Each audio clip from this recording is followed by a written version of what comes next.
국세행정개혁위원회와 한국조세재정연구원이 공동 주최하고 국세청이 후원하는 국세행정포럼이 중소기업 중앙회에서 개최됐습니다. 지난해 포럼에서 있었던 명의신탁 주식 양성화 방안에 대한 논의는 금년도 상속세 및 증여세법 개정으로 이어지는 등 의미 있는 성과를 거두었습니다. 오늘 포럼도 여러분들의 지혜를 모아 국세 행정의 혁신을 더욱 가속화하는 중요한 기회가 될 것이라 생각합니다. 국민의 공감과 신뢰를 위한 국세 행정의 역할과 과제를 주제로 펼쳐진 논의 내용. 지금부터 살펴봅니다.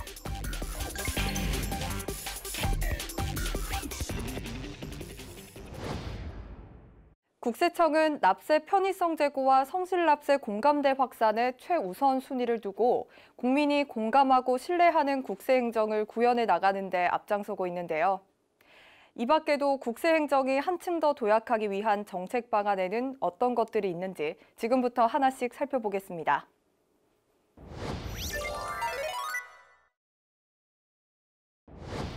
먼저 행동과학을 활용한 납세자 친화적 국세행정 구현 방안을 발표한 한국조세재정연구원 홍성훈 연구위원은 신고, 납부 전 과정에서 납세자 행동을 심층 탐구하면 납세자 행동 이면에 있는 어려움과 불편을 이해해 국세행정을 납세자 친화적으로 개선하는 데 큰 도움이 될 것이라고 설명했습니다.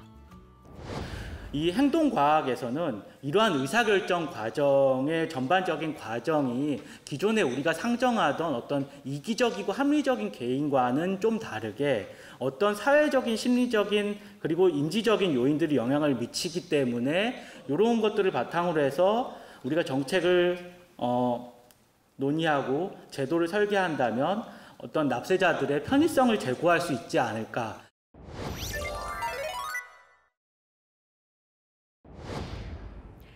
최근 IT 기술의 발달과 함께 1인 크리에이터와 SNS 마켓 등 신종 온라인 경제 활동이 활발하게 일어나고 있죠. 이러한 신종 온라인 경제 활동은 특히 세원 포착이 어렵기 때문에 자발적 신고, 납부를 유도하기 위한 성실납세 지원 방안 마련이 매우 중요합니다. 이에 한국조세재정연구원 홍범교 연구기획실장은 1인 크리에이터 등의 자발적 성실납세를 유도할 수 있도록 유형별, 수익 규모별로 비용 공제 범위 등 상세한 납세 가이드라인을 마련하고 해외 송금 규모와 영상 조회, 구독자 수 등을 연계 분석해 1인 크리에이터의 예상 수익 규모 등을 모니터링할 필요가 있다고 밝혔는데요. 유튜버 상당수가 사회 초년생입니다. 그래서 사실은 이 사람들이 뭐 세금을 내고 싶지 않아서 안 내는 게 아니라 이 세금에 내는 그런 세무에 대해서 자세히 모르기 때문에 세금을 안 내는 경우도 많이 있어서 세무에 대한 상세한 가이드라인을 좀 제공할 필요가 있다.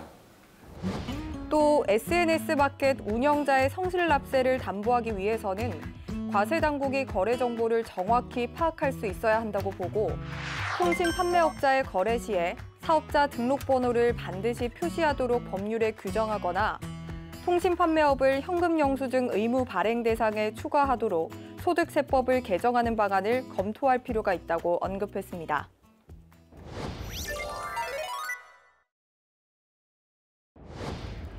무자료 등 음성적 거래를 통한 탈루 행위나 신종 역외 탈세 등을 효과적으로 차단하기 위해서는 금융거래정보의 활용 강화 방안을 모색할 필요가 있는데요.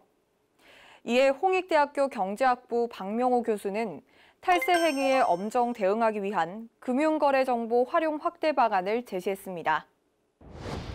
과세 관점에서 많은 금융정보를 확보한다는 것 자체가 세무 업무에만 도움이 되는 건 아닙니다.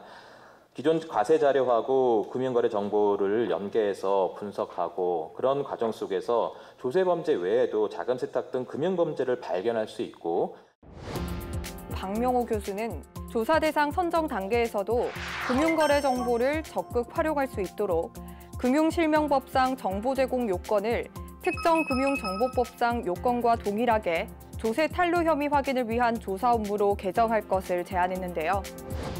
아울러 금융정보분석원 정보에 대해 국세청에 직접적인 접근 권한을 부여하거나 제공되는 정보의 양을 대폭 확대하는 것이 바람직하다고 언급했습니다.